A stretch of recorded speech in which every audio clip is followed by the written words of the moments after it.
In 1552, the Ottoman Empire advanced north with nearly 40,000 seasoned soldiers, supported by heavy cannons built to crush stone fortresses.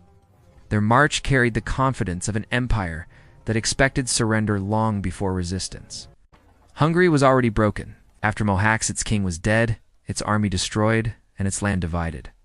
Fortress after fortress fell, and the Ottoman frontier crept farther north with every passing year. Eger was not a great city. It was a small hilltop fortress guarding the roads to Hungary's richest mining towns. If it fell, the northern heart of the region would lie completely exposed. When the Ottoman army reached the valley, the fields below Eger vanished beneath tents, cannons, and banners. The siege had arrived, and the defenders understood there would be no escape. With reinforcements unlikely and retreat impossible, command of Eger fell to István Dobo. He was not known for dramatic victories, but for discipline and control under pressure. Dobo walked every section of the fortress, measuring weak stone, blind angles, and vulnerable gates. He inspected wells, food stores, and narrow streets that could become killing grounds if the enemy broke through. He was not searching for hope. He was counting vulnerabilities and turning each one into a plan, knowing that survival would depend on preparation rather than numbers. Under Dobo's command, Eger transformed. Masons reinforced walls already scarred by age. Carpenters strengthened gates and built fallback barriers.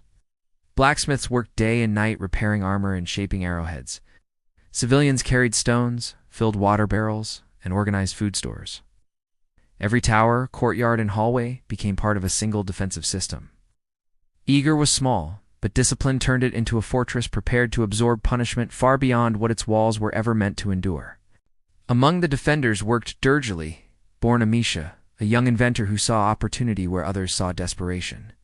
He prepared crude but deadly devices, barrels packed with flammable mixtures and clay spheres filled with explosive powder. These were not elegant weapons, but they were unpredictable and terrifying. In a fortress outnumbered 20-1, ingenuity mattered more than strength. Born Amisha understood that if Eger could not overpower the enemy, it would have to unsettle them, disrupt them, and force hesitation where confidence once ruled. At dawn, the first cannon struck the southern wall. A stone shattered, dust filled the air, and the fortress trembled with each impact. More guns followed, hammering the same sections again and again. Eger's smaller cannons fired back, muskets cracked, arrows fell into the valley, but the imbalance was clear. The Ottoman artillery had range and weight. Defenders had elevation and resolve. Everyone understood the same truth. The walls could not withstand this punishment forever. When Ottoman infantry advanced under cover of cannon fire, Born Amisha's weapons answered.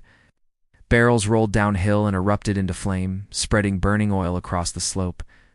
Clay bombs shattered against shields, igniting wood and cloth.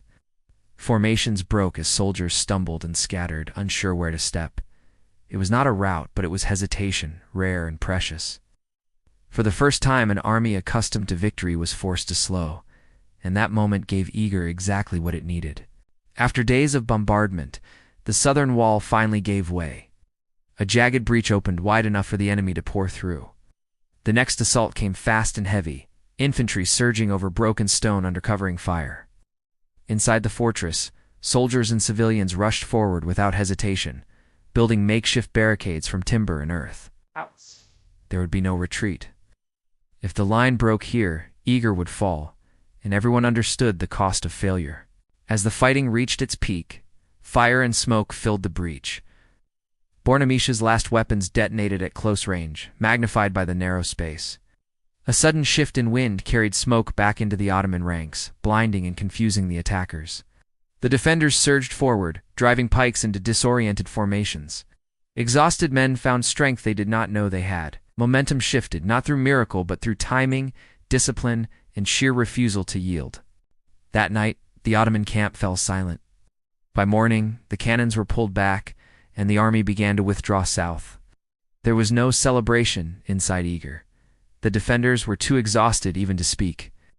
They watched in silence as the valley emptied, unsure whether to believe what they were seeing. The fortress still stood. Sometimes survival itself is victory enough. The Siege of Eger did not end the Ottoman advance, but it changed what people believed was possible. It proved that discipline could counter numbers, that ingenuity could disrupt empires. and that ordinary people could shape history by standing together. In 1552, Eger did not conquer lands or claim glory.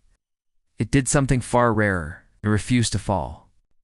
When the valley finally fell silent, there was no cheering from the walls of Eger, no banners raised in triumph, only exhaustion. The stone was cracked, homes were damaged, and the people who had stood for days without rest could barely find the strength to speak. Yet the fortress still stood. Not because it was stronger than the empire that attacked it, but because it endured longer than anyone expected. In 1552, Eger proved that survival itself can shape history. A few thousand defenders, surrounded by fire, cannon, and fear, refused to leave their walls when every calculation said they should. Soldiers fought until their hands bled. Civilians rebuilt defenses under fire. Ingenuity replaced numbers, and discipline replaced hope. This siege did not end wars or collapse empires, but it shattered a certainty that strength alone decides outcomes. Eger became a reminder carried forward through generations that even when defeat seems inevitable, choosing to stand can change what the world remembers. And the question it leaves behind is simple but uncomfortable. If you had stood behind those walls watching an empire gather below, knowing relief would never come, would you have stayed?